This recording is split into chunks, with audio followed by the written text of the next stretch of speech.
Kuya, ihinto mo muna lahat ng ginagawa mo dahil ang sasabihin ko ngayon, kung papakinggan mo ng seryoso, kayang baguhin ang paraan ng pagtingin mo sa mga babae at mas mahalaga, ang paraan ng pagtingin mo sa sarili mo. Maraming lalaki ang naliligaw ngayon. Hindi nila maintindihan kung bakit may mga kilos sila na akala nila tama pero sa totoo lang, unti-unting ibinababa ang tingin ng babae sa kanila. Hindi nila alam kung bakit may mga babae na biglang lumalayo, bakit nagiging malamig, bakit nawawala ang respeto. At kung isa ka sa mga lalaking napaisip, ano bang ginagawa kong mali? Kuya, para sa iyo ang video na to. Pero bago tayo tumuloy, may kailangan kang marinig. Kung babaliwalain mo ang mga katotohanan to, uulit-ulitin mo ang parehong pagkakamali kahit hindi mo napapansin. Paulit-ulit kang masasaktan, maiinis, at mapapaisip kung bakit hindi umaayon ang mga bagay sa iyo. Pero kung tatapusin mo to, malalaman mo ang 10 pag-uugali na hinding-hindi ginagawa ng isang lalaking matalino, ng isang lalaking may halaga, respeto at presence. Kung iiwasan mo mga yon, magbabago agad ang aura mo sa harap ng kababaihan. At pakinggan mo to, kuya, yung ika-10 na attitude, iyon ang pinakadelikado, iyon ang pinaka-nakakasira ng maskulinidad mo, iyon ang nagtataboy ng babaeng mabuti, iyon ang dahilan kung bakit minsan kahit tama ang intention mo, mali pa rin ang dating mo. Kung talagang gusto mong maging isang high-value man, yung hindi kailangan magsalita para respetuhin, yung hindi kailangan maghabol para hangaan, kailangan mong marinig ang lahat. Pero bago ang lahat, tanungin mo ang sarili mo ng tapatan. Bakit may mga lalaking parang natural na na-attract ang babae, samantalang may mga lalaki naman na kahit anong effort, hindi sila nakikita? Kuya, hindi pera, hindi abs, hindi looks, hindi kotse. Attitude, yan ang killer or ang savior mo. May mga kilos na nagpapalakas ng maskulinidad mo, pero may mga kilos na kahit hindi mo sinasadya, ginagawa kang weak sa mata ng babae. At ang masama rito, karamihan sa mga lalaki ginagawa ito araw-araw nang hindi nila nalalaman.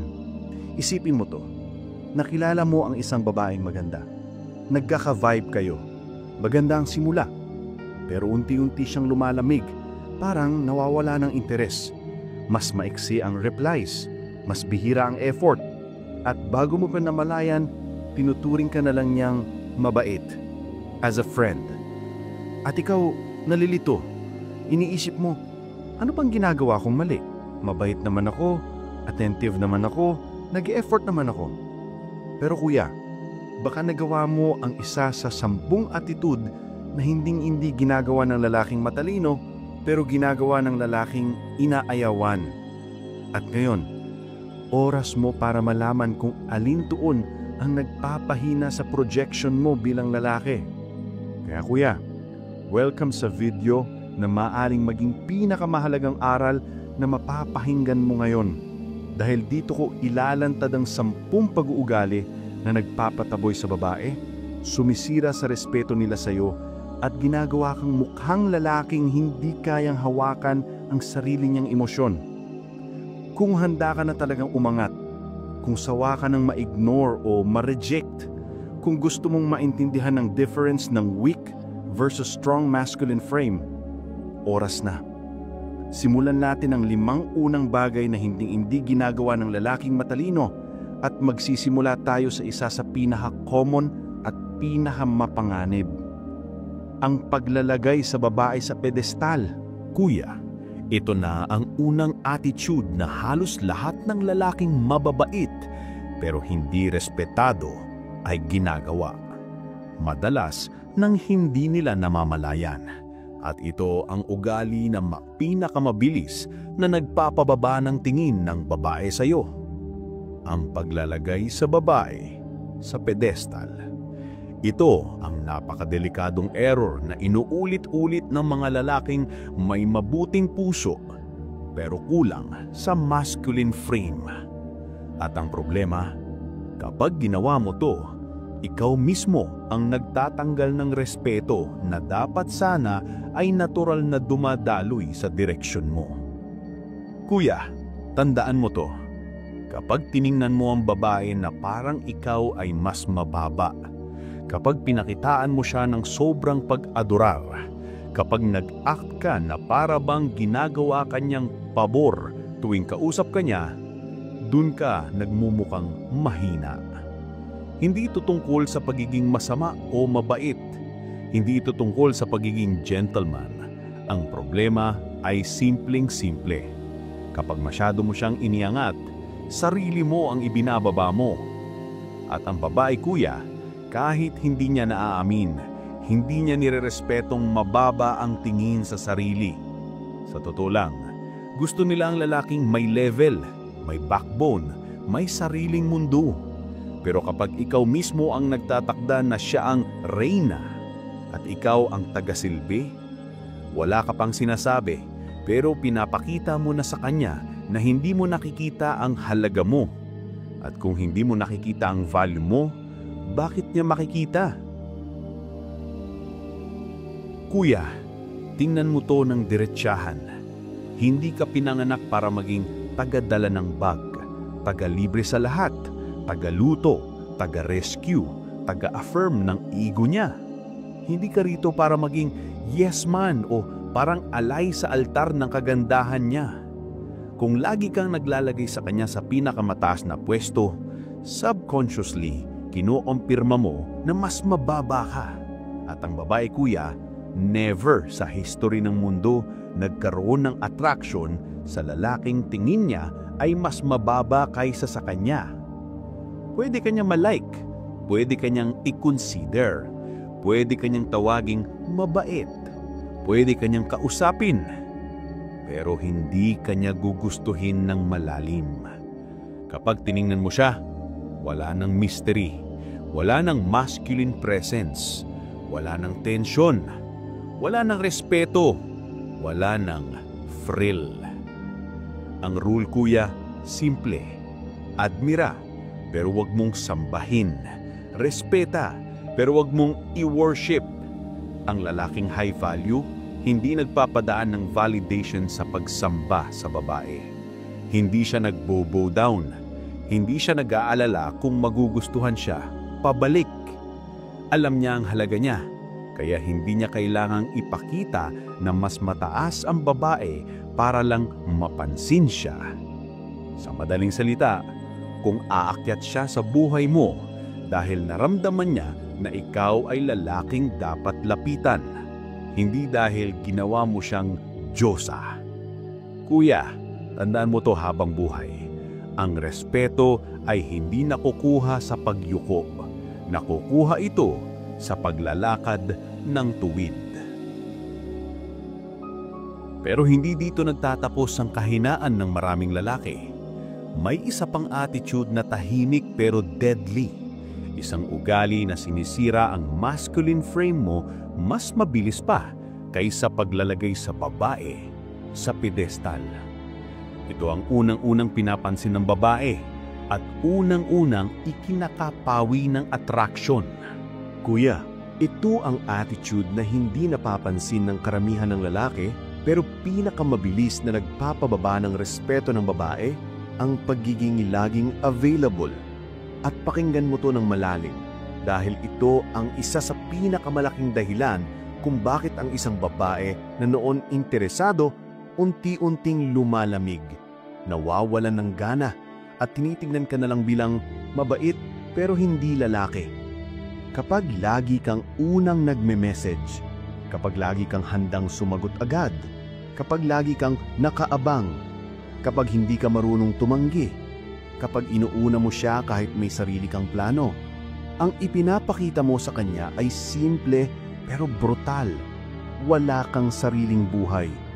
At kuya, tandaan mo to, ang lalaki na walang sariling mundo ay walang halong dignidad sa mata ng babae. Bakit? Dahil kapag nararamdaman niya na anytime tatawag siya, andyan ka na. Anytime mag-message siya, tumatalon ka agad.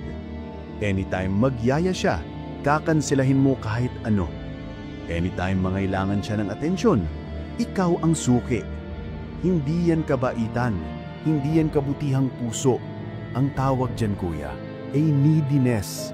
At ang neediness, ang pinaka-unattractive na ugali sa isang lalaki. Kinakain niya ang respeto. Pinapatay niya ang mystery. Pinapa-flat niya ang masculine energy mo. Kapag pakiramdam ng babae na wala kang ibang ginagawa sa buhay kundi hintayin siya, parang nagiging laro ang nandyan lang sa shelf.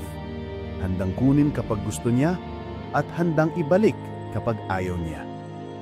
At kung tatanungin mo ang sarili mo ng tapatan, kailan ka huling nagsabi ng hindi sa isang babae? Kung matagal na, kuya, doon nagsimula ang pagkawala ng respeto niya. Hindi dahil masama ka, kundi dahil pinakita mong wala kang boundaries. Ang lalaking may halaga ay hindi laging available. Hindi dahil nagpapakipot, kundi dahil totoo siyang abala sa sarili niyang buhay. Mayroon siyang mga proyekto, may goal siyang hinahabol, may routine siyang sinusunod, may direksyon na mas malaki kesa sa validation ng kahit sinong babae. Ang lalaking may sariling daan ay hindi agad nagre-reply dahil hindi niya hawak ang phone buong araw. Hindi siya pwedeng magpayaya anytime dahil may sarili siyang commitments. Hindi siya sumasabay sa emotional swings ng babae kasi stable siya at may backbone. Kuya, isipin mo to. Kung lagi kang available, wala kang value. Dahil ang sobra ay hindi pinapahalagahan at ang madali ay hindi ginagalang. Hindi mo kailangan maging rude. Hindi mo kailangan magpakalamig. Hindi mo kailangan mag-play hard to get. Ang kailangan mo lang ay totoong buhay na gumagalaw kahit wala siya. Kapag sinabi mo sa babae, hindi pwede ngayon, may ginagawa ako. Hindi mo siya inaaway. Ginagalang mo ang sarili mo. At ironically, ang babae na may maturity mas naa-attract sa lalaking may sariling mundo kesa sa lalaking nakatali sa kanya. Pero may kasunod pa rito ng mas malalim, kuya.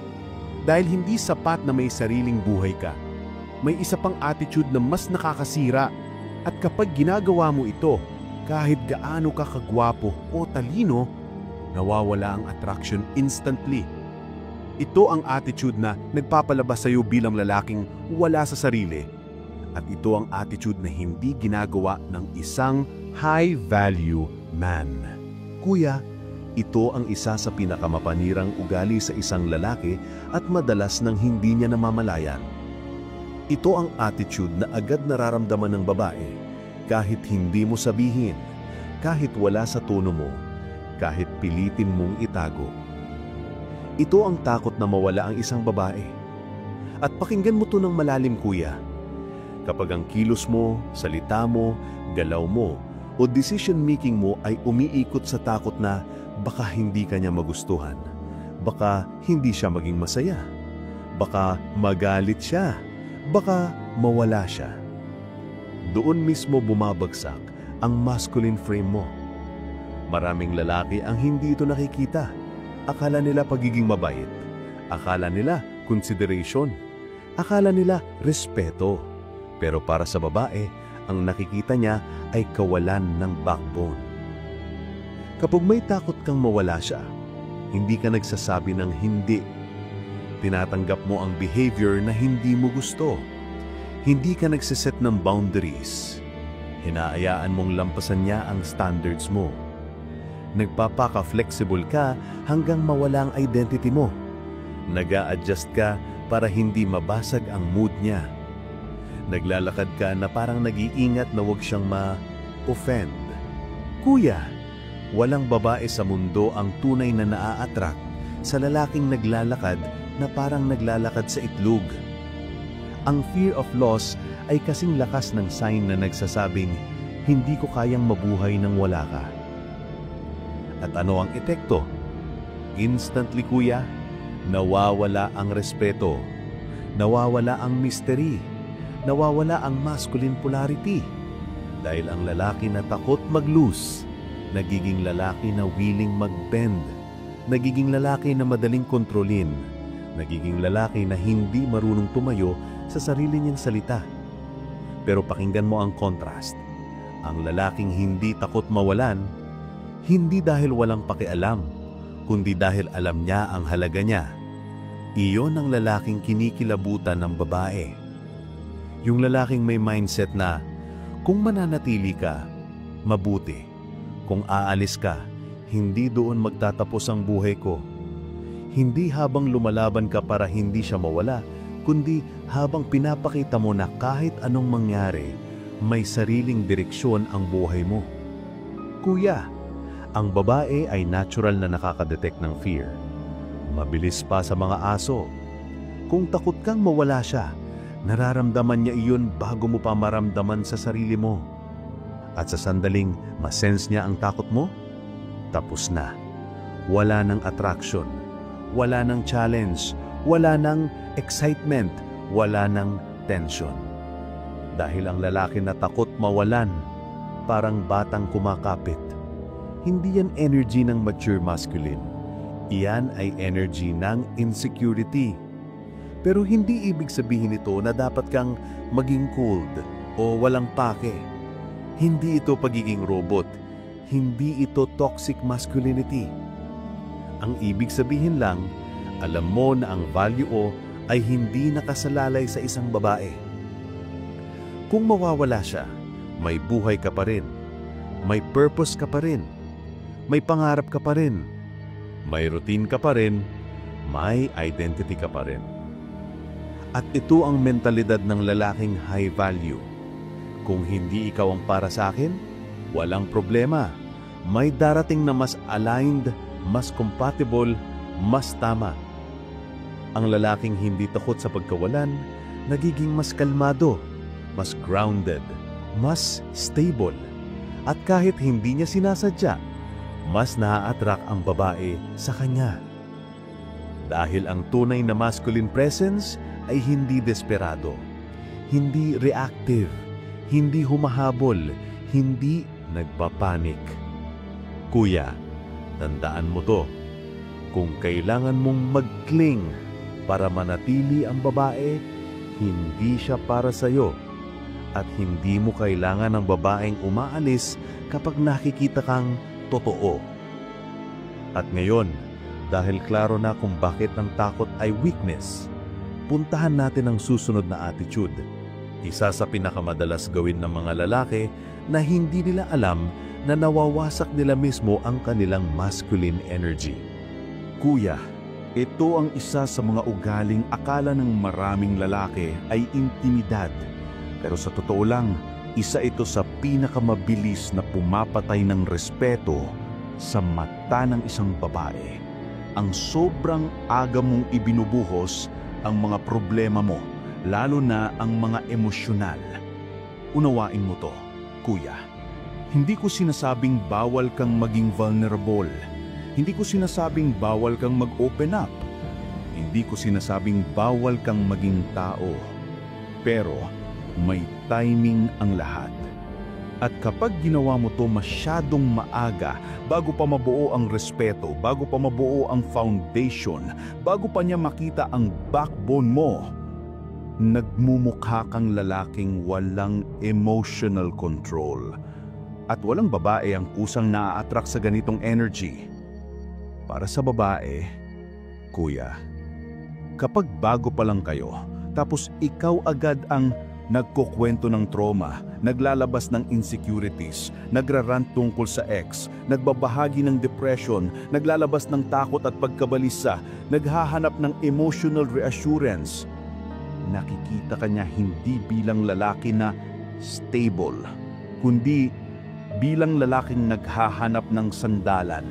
Ang problema, hindi pa siya committed na maging sandalan mo. Kaya ang nangyayari, sa halip na ma-attract siya, nag-a-activate ang instinct niyang lumayo. Bakit? Kuya, pakinggan mo to. Ang isang babae, lalo na sa early stage, hindi naghahanap ng lalaking iiyakan. Hinihintay niya munang makita kung ikaw ay lalaking kayang tumayo sa sarili.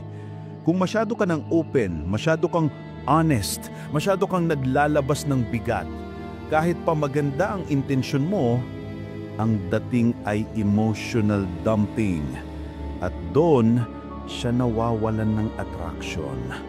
Subconsciously, iniisip niya, kung bago pa lang kami ganito na bigat niya, paano pa kaya pag naging kami? Hindi niya kayang hawakan ang sarili niya. Hindi stable ang energy niya. Hindi ito lalaki, bata ito. Kuya, tandaan mo, the masculine is meant to contain the feminine, hindi kabaligtaran. Kung ikaw ang unang pumuputok, unang umiiyak, unang bumibigay, unang naghahanap ng comfort, unang naglalabas ng mga sugat, bago pa siya maging bahagi ng buhay mo, parang ipinapakita mong wala ang sariling lakas. At oo, sa relationship ng matibay at may foundation, may lugar para sa vulnerability. Natural yun. Mahalaga yun. Healthy yun. Pero sa simula, sa first stages, sa getting to know you, sa early dating, kuya, hindi trabaho niya ayusin ang buhay mo. Hindi trabaho niya i-validate ang emosyon mo. Hindi trabaho niya gamutin ang sugat mo. At kapag naramdaman niya na masyado kang emotionally heavy, lalo nang hindi pa siya invested, ang instinct niya ay umalis. Hindi dahil masama siya, kundi dahil hindi pa niya hawak ang bigat mo. Kaya ang lalaking matalino, hindi itinatago ang emosyon niya, pero alam niya kung kailan dapat ilabas. Ang lalaking may halaga, una niyang inaayos ang sarili bago humingi ng tulong. Una niyang inaabot ang stability bago ibahagi ang vulnerability. Una niyang ipinapakita ang backbone bago ipakita ang sugat.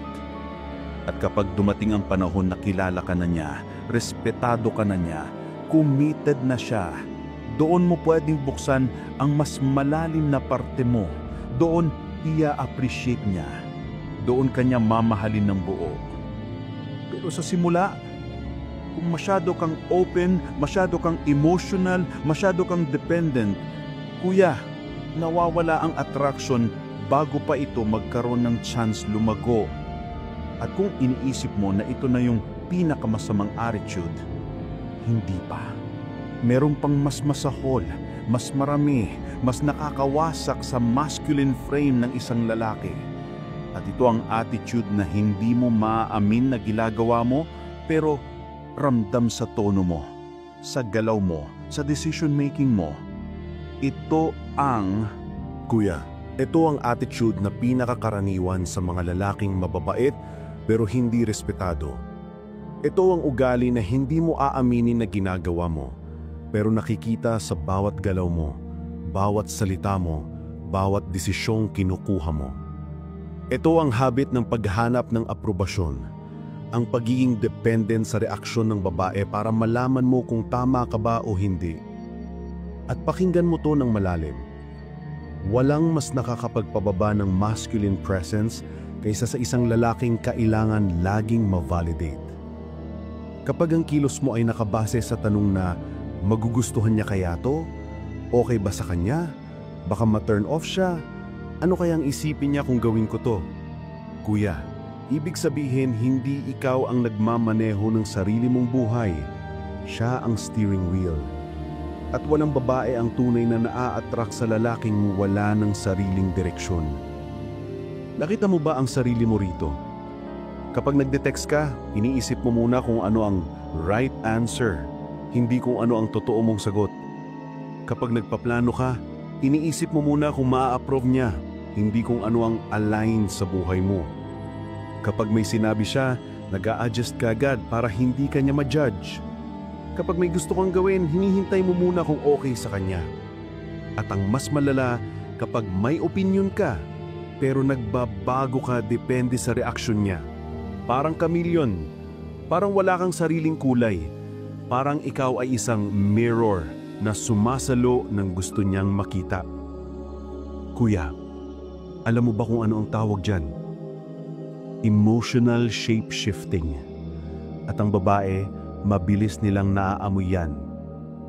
Kasi kahit anong ganda ng mukha mo, kahit gaano ka kabait, Kahit gaano ka ka-attentive, kapag wala kang sariling paninindigan, wala kang masculine edge. At ang babae, kuya, natural silang na-attract sa lalaking may paninindigan. Kapag alam mo kung ano ang gusto mo, kapag alam mo kung saan ka papunta, kapag alam mo kung ano ang tama para sa'yo, at hindi mo ito binabago depende sa mood niya, doon tumataas ang tingin niya sa'yo. Pero kapag lagi kang humihingi ng approval, nag-a-adjust sa slightest sign of disapproval, nagba-backtrack sa slightest discomfort, parang sinasabi mo sa kanya na, pakiusap, huwag mo akong iiwan. Pakiusap, huwag kang magalit. Pakiusap, sabihin mo sa akin na okay ako. At kuya, wala nang mas nakakababa ng respeto kaysa sa ganitong energy. Ang lalaking matalino ay hindi naghahanap ng approval. Hindi dahil mayabang siya, kundi dahil may sariling value system siya.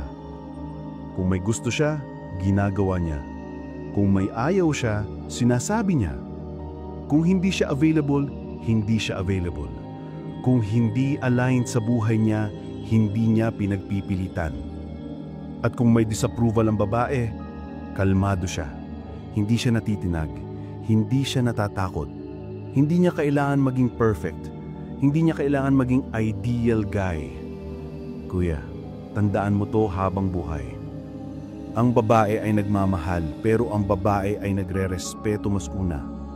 At walang respeto kapag nakikita niyang ginagawa mong kompas ang mood niya.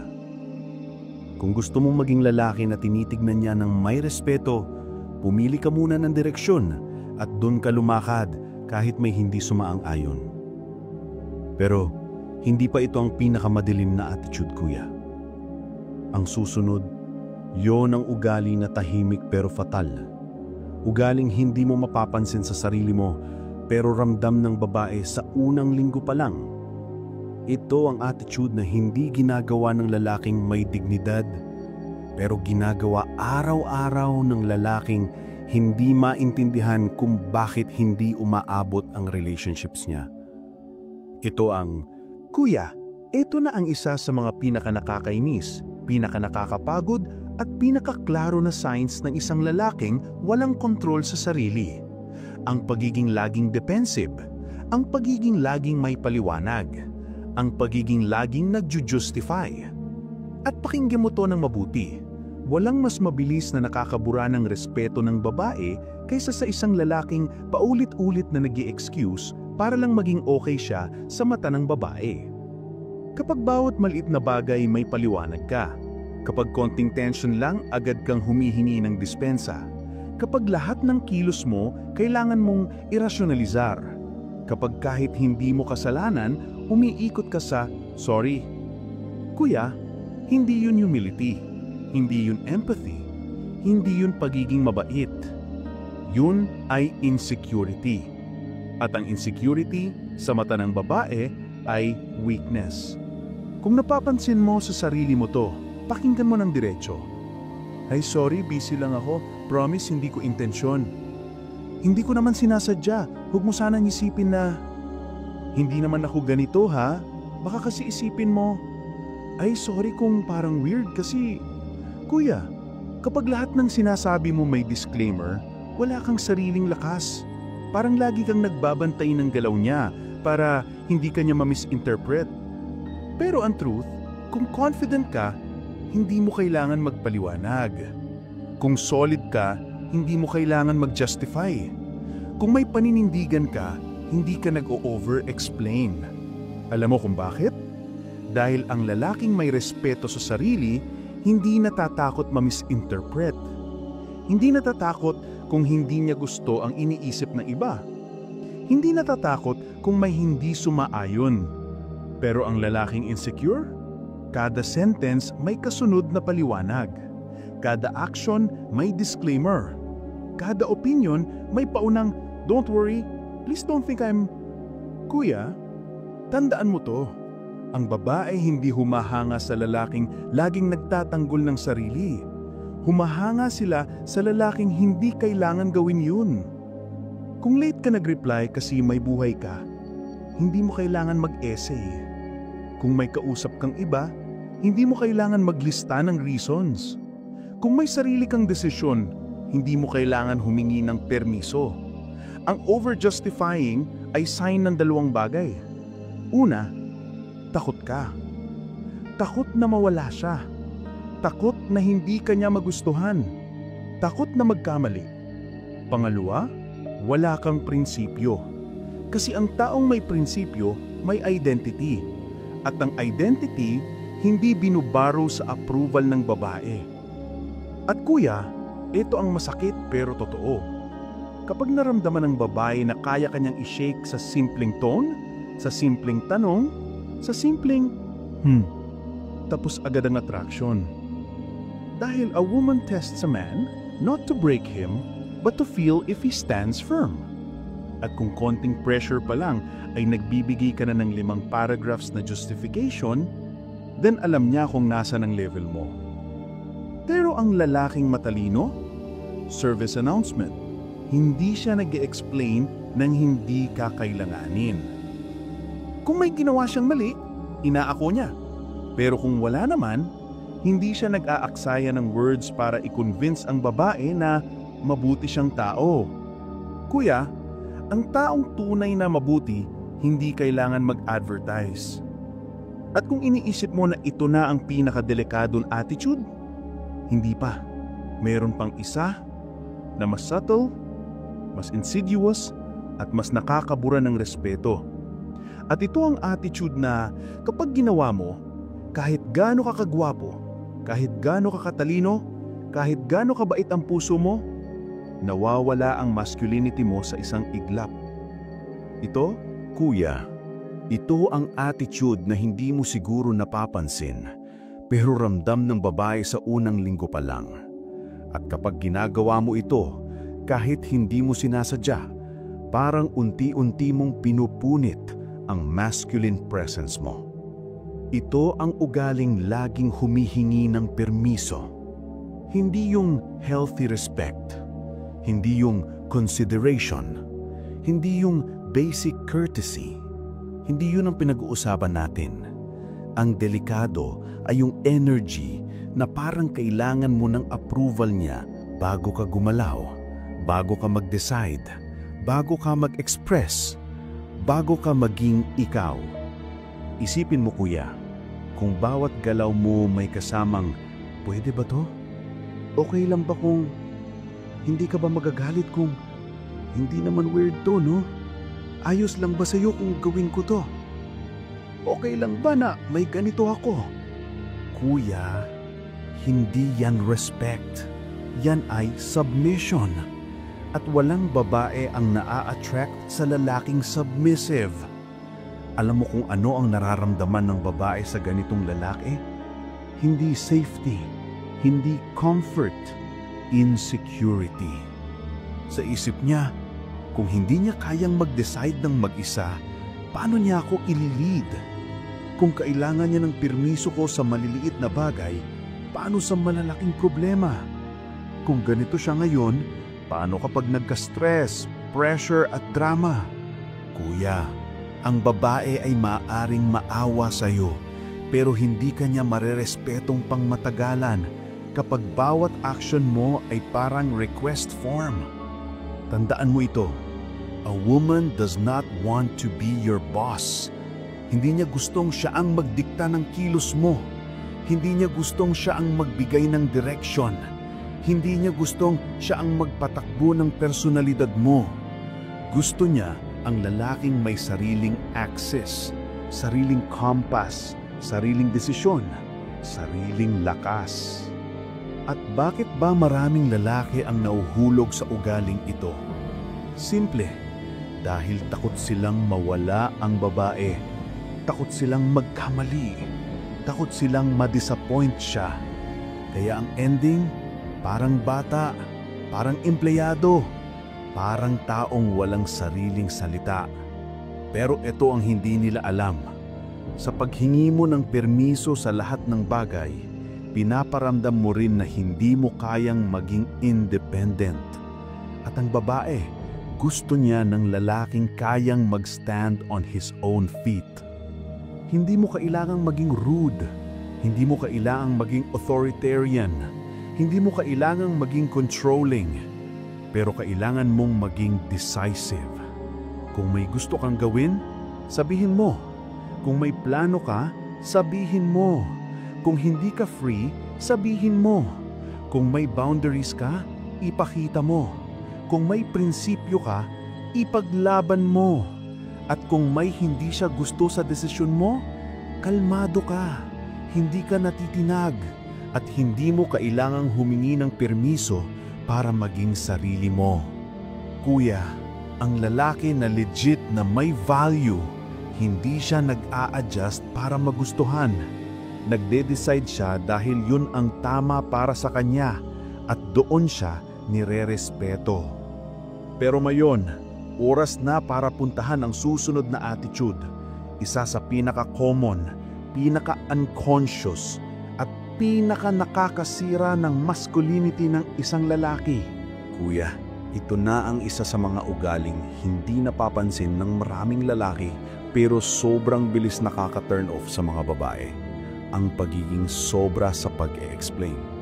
Iba ito sa pag-justify dahil ang justification ay defensive.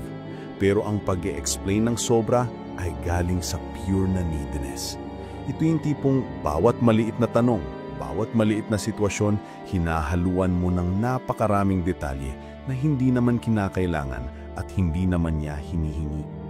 Kapag ang isang lalaki ay hindi komportable sa sarili niyang mga desisyon, nagre-resulta ito sa sobrang paliwanag.